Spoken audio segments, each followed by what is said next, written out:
Þetta eru landamæri Úganda og Austur-Kongó við fiskimannaþorpið Dei á bökkum Albertsvatns. Íbúar með fasta búsetu eru 12.000 en íbúafjöldinn sveiflast mikið vegna fjölda aðkomufólks sem sækir markaðinn í Panjimur-þorpinu skammt frá. Fyrir aðeins fáeinum mánuðum var heilsuleysi íbúanna en helsta birtingarmynd fátæktar í þessu fiskimannaþorpi.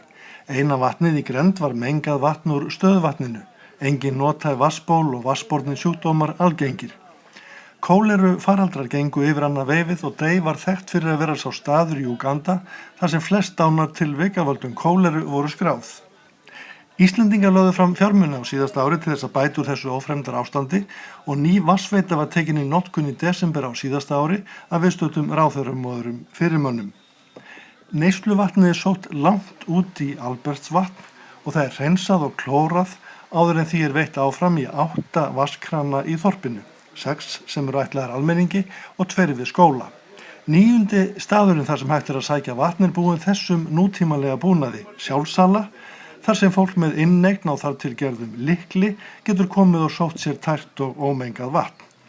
Á hinum stöðunum þarf fólkið hins vegar að greiða lítilræði fyrir vatnið og allur þorri íbúanna hefur ráð á þeim útgjöldum.